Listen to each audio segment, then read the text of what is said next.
Hola chicos, ¿cómo están? Espero que se encuentren súper bien. Yo soy Miroslava Ortiz Cuevas, soy estudiante de medicina del tercer semestre de la Universidad de Guanajuato y el día de hoy vamos a continuar con nuestra serie de videos de fisiología endocrina.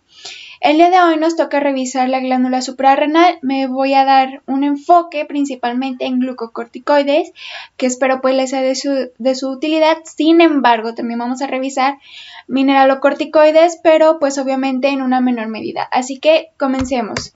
Nuestra tabla de contenidos, pues bueno, vamos a empezar con generalidades.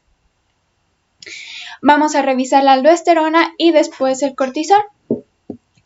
Ok, dentro de nuestras generalidades, a recordar, dentro de la anatomía, la corteza suprarrenal se divide en tres zonas, que son zona glomerular, que va a estar regulada por la angiotensina y el potasio. Esta nos va a producir mineralocorticoides, principalmente la aldosterona. Vamos a tener la zona fascicular, que va a estar regulada por corticotropina, que se le va a secretar glucocorticoides, principalmente el cortisol, y la zona reticular, que también va a estar regulada por corticotropina y va a producir andrógenos, principalmente de hidroepiandrosterona. Ok, entonces esta es nuestra célula, esta es nuestra glándula suprarrenal y bueno, tenemos que se divide en dos partes o en tres, como lo quieran ver: la cápsula, que es la parte interna, la corteza, que es la parte más grande y más abundante, y la médula. La médula, ¿por qué no nos vamos a enfocar en ella? Bueno, porque esta secreta noradrenalina y epinefrina, que estas pues realmente funcionan como dentro del sistema nervioso, ya que hay que recordar que estas proporcionan el sistema de huida y de relajación del cuerpo ante señales de estrés, así que lo van a revisar en otra clase. Entonces, ¿nosotros qué vamos a revisar? Vamos a revisar rápidamente que la corteza se divide en una zona glomerular, en la zona fascicular y la zona reticular. La zona fascicular, que es la de mayor tamaño, va a producir glucocorticoides. La capa más superior, que es una capa delgada, va a producir mineralocorticoides, y una menor capa en el inferior va a producir andrógenos. Entonces, las hormonas corticosuprarrenales son derivados del colesterol, el cual proviene principalmente de los alimentos que ingerimos, el LDL o lipoproteínas de baja densidad. Estas se van a escindir en la mitocondria a través de la colesterol desmolasa para formar pregnenolona, que es un paso limitante en todas las reacciones para formar todas las hormonas derivadas del colesterol. Como lo vamos a ver en la siguiente imagen, pues aquí tenemos nuestro colesterol. Va a haber una escisión de la cadena lateral a través de la colesterol desmolasa y se va a generar pregnenolona. Y como vemos en esta vía de hormonas derivadas del colesterol, tenemos que no solamente se va a producir aldosterona y cortisol, sino que también tenemos dihidroxiepiandrosterona, androstenediona, testosterona, cortisol y la aldosterona. Como vemos, aquí tenemos nuestra aldosterona, en el que pues la progesterona a través de la enzima número 21 va a generar otra serie de pasos para producir aldosterona, y igualmente el cortisol a partir del desoxicortisol y de la hidroxiprogesterona. Como ven, pues si algo anda mal en cualquier parte de esta línea metabólica, pues ¿qué va a generar? Pues que es, no sé, digamos, si hay un bloqueo en el paso de desoxicortisterona a cortisterona, pues bueno, no vamos a producir aldosterona, o al revés, si hay un paso limitante en la reacción de hidroxiprogesterona a desoxicortisol, pues no vamos a ver cortisol, pero esto es un tema que van a revisar en otras clases. Solamente quería que vieran la vía por la cual se forman la aldosterona y el cortisol, y recuerden siempre, paso limitante.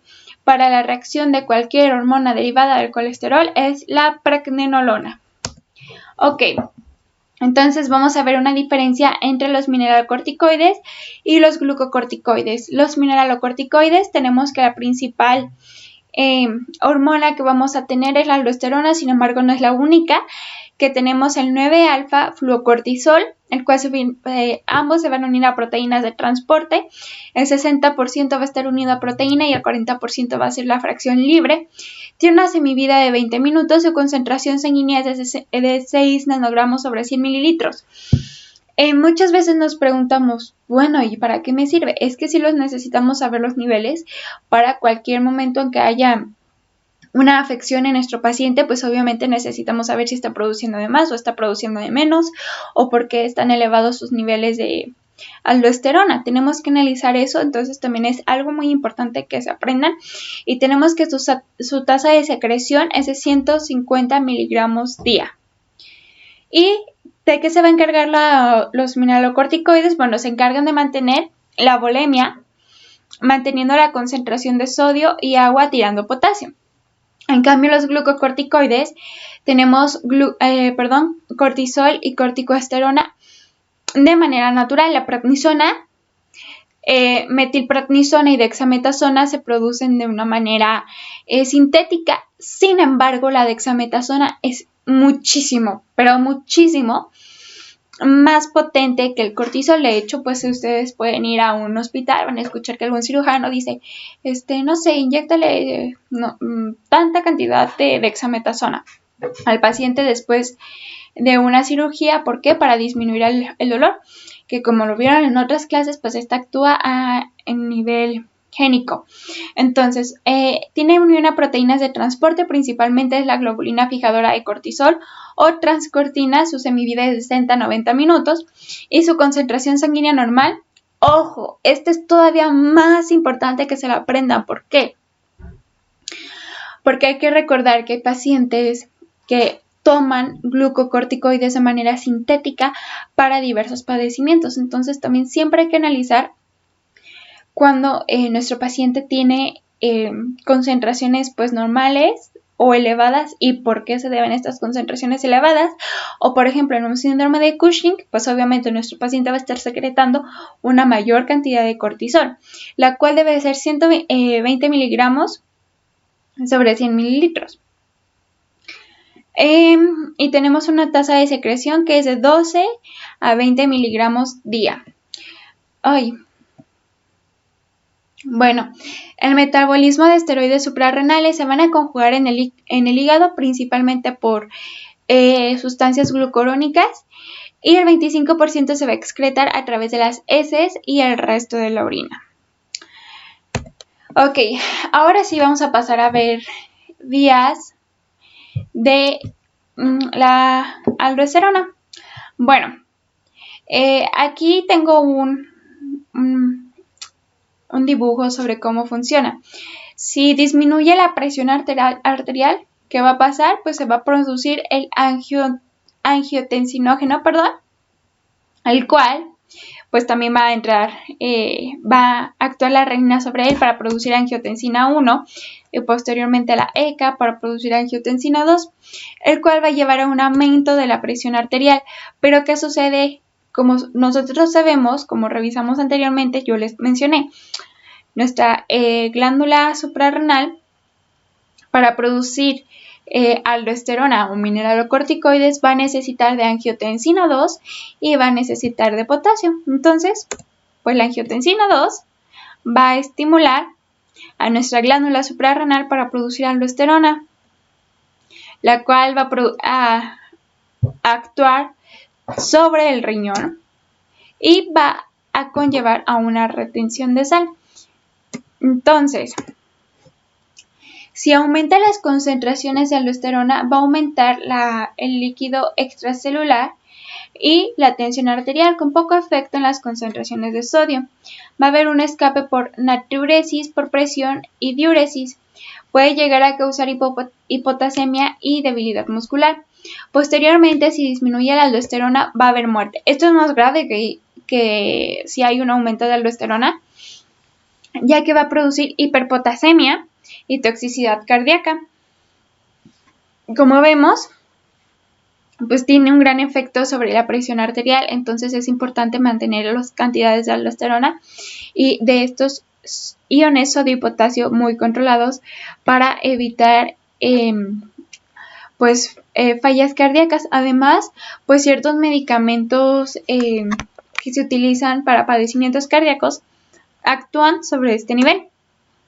Entonces, la aldosterona no tiene un efecto inmediato en el transporte de sodio. Sin embargo, en 30 minutos se puede producir un RNA dentro de la célula y en 45 minutos puede estar aumentando el transporte de sodio. ¿Esto qué quiere decir? Que pues obviamente si aumenta la concentración de aldosterona ahorita, al minuto no voy a tener mayor cantidad de sodio, sino que tiene que pasar aproximadamente 45 minutos. O sea, puede pasar un buen lapso de tiempo. Y bueno, también pues que produce que va a aumentar la formación de AMP cíclico en las células musculares lisas. ¿Esto qué quiere decir? El AMP cíclico, recuerden, es un segundo mensajero que va a activar enzimas. Entonces, si activa enzimas, va a aumentar o, por el contrario, puede disminuir, dependiendo de qué es lo que está haciendo. Puede inactivar o activar genes, en este caso, pues los puede inactivar. Perdón, enzimas, en este caso los puede inactivar para así disminuir la presión arterial. Estimula con rapidez el sistema fosfatidil-inositol y si tenemos mayores cantidades de potasio vamos a tener mayores cantidades de aldosterona, o si tenemos mayores cantidades de angiotensina, que como sabemos es la que va a estimular principalmente a nuestra glándula suprarrenal, vamos a tener mayor cantidad de aldosterona. Entonces, ¿quiénes van a estimular a nuestra glándula suprarrenal? Pues angiotensina 2 principalmente y el potasio. Y bueno, el cortisol, que es en quien nos queremos enfocar.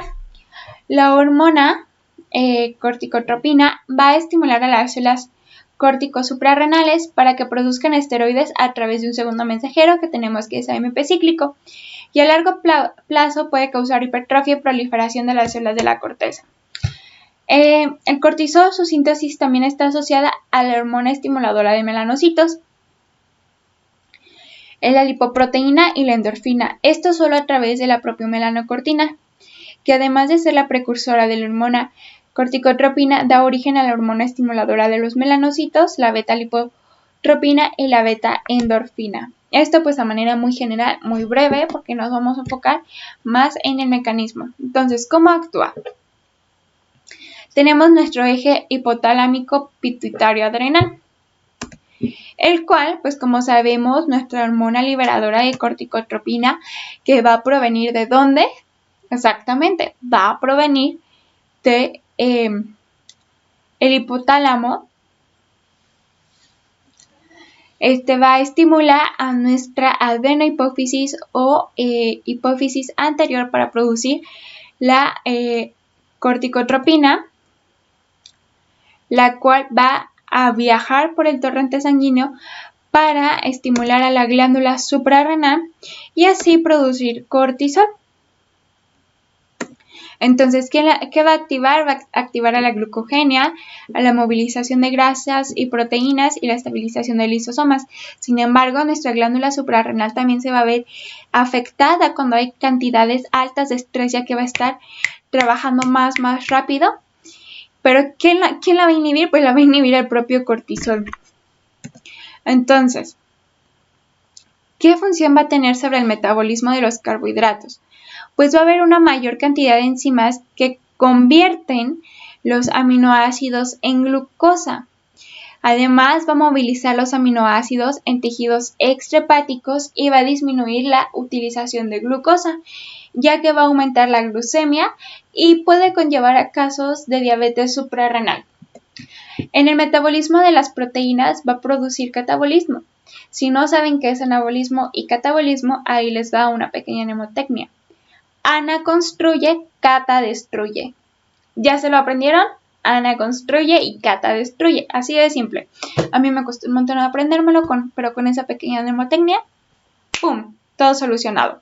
Entonces, va a favorecer a la proteólisis o catabolismo de proteínas, va a aumentar las proteínas en hígado y plasma. Esto pues obviamente si degrada proteínas tienen que viajar a algún lado, ¿no?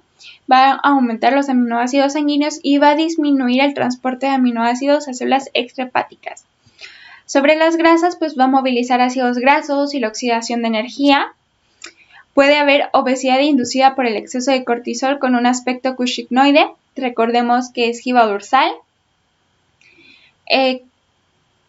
Obesidad centrípeta y las facies de media luna, y ayuda a resistir el estrés y la inflamación. Es por eso que los derivados del cortisol como pues la dexametasona se utilizan en tratamientos postquirúrgicos o en otro tipo de enfermedades como enfermedades reumáticas, y tiene acción sobre los lisosomas y otros efectos, lo cual va a estabilizar a la membrana lisosómica, va a disminuir la permeabilidad de los capilares y la migración leucocitaria, va a inhibir al sistema inmune y a disminuir la multiplicación de linfocitos.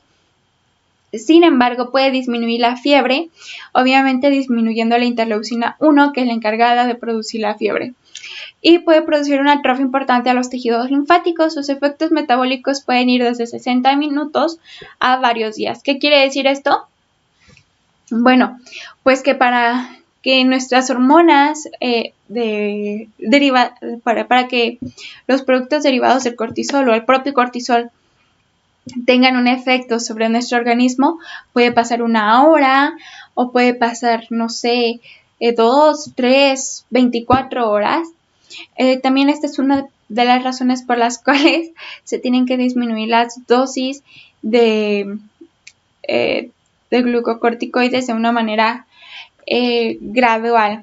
Ahora, tiene efectos inflamatorios, dado que puede bloquear las primeras etapas del proceso inflamatorio, como veíamos en un ejemplo postquirúrgico, o si han iniciado, favoreciendo su desaparición rápida, ya que estos, a diferencia, por ejemplo, de los antiinflamatorios no esteroideos AINES,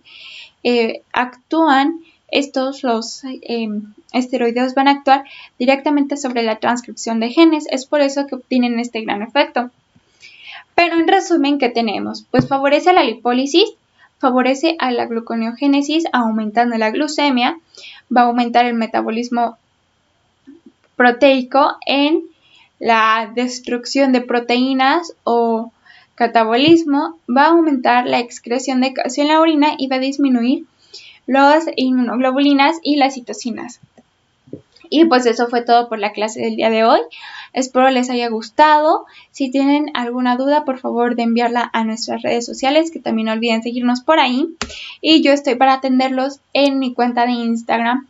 Y recuerden leer nuestras bibliografías y nos vemos hasta la próxima. Adiós.